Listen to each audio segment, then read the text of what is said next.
परिषद पंचायत समितीच्या निवडणुका लागल्यात तर घेरडी गटातून जास्त हवा कुणाची सध्याला चालू आहे? घेरडी गटातनं अनिल मोठे, बर श्रीनिवास करे हवा आहे.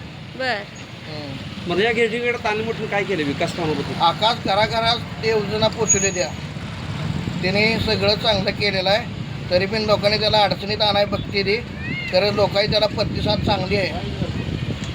अजून पहिलं ह्याच्या आधी पण एक गडी होऊन गेला त्याने त्यानं काहीच केलं नाही. त्यासाठी आम्ही लय केलं, बर त्याने काहीच केलं नाही. मग सध्या अनिल मोठे आता फुल हवा आहे इथं घेरडी गटातनं.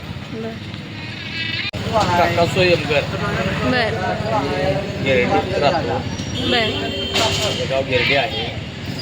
सध्या आता जिल्हा परिषद पंचायत समितीच्या निवडणुका लागलेल्या आहेत तर आपल्या गावातून कुणाची जास्त हवा चालू आहे?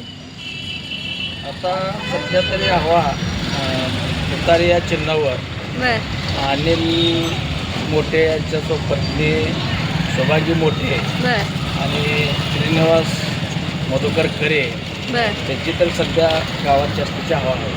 बर गेल्या 5 वर्षापासून या गावाचा विकास कशा प्रकारे झालेला आहे?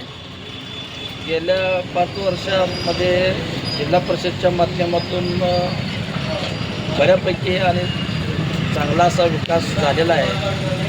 पण आमच्या गिरडी गावातील ग्रामपंचायतीच्या सत्ताधाऱ्यांनी पाहिजे तसा किंवा स्वच्छ कारभार केलेला नाही.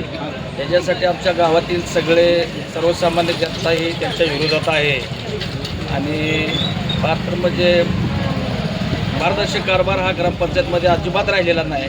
त्याच्या मागे जेवढा स्थापना झाल्यापासून ग्रामपंचायतीमध्ये असा चुकीच्या पद्धतीने कारभार कधीही झालेला नाही. आणि आता ज्या चालू 5 वर्षात त्यांच्याकडे सत्ता आहे त्यांनी वेगवेगळ्या पद्धतीनं कुठल्याही म्हणजे सरळ मार्गाने कुठल्याही ग्रामपंचायतीचा कारभार पाहिला नसल्यामुळं गावातील जनता सगळे नाराज होऊन सगळे अनिल मोठे व श्रीनिवास करे यांच्या पाठीशी उभा राहिलेले आहे. आपलं नाव काय? माझं नाव नूर मोहम्मद शमशुद्दीन पठाण, बर म्हातार, माजी सरपंच बर अल्ताफ तांबोळे, माजी उपसरपंच जावेद सय्यद. आता घेरडी गटातून आता जिल्हा परिषदच्या निवडणुका लागलेत तर घेरडी गटातून आपल्या गावातून जास्त हवा कुणाची चालू आहे सध्याला? सध्या तर अनिल मोठे यांचं चालतं, बर कारण त्याच गेल्या 5 वर्षामध्ये काम हे चांगले उत्तम प्रकारे झालेलं आहे. बर काही गोष्टीचे संपर्कात नव्हते असं जे यांचं चाललंय हां तसं काही नाही.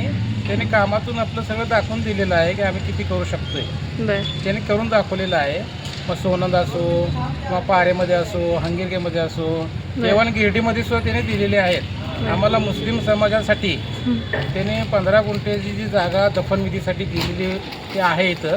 बर त्यांना सगळ्याला माहिती आहे. परवा एक मयत झाली, त्याचं दफनविधी बी इथंच केलेला आहे.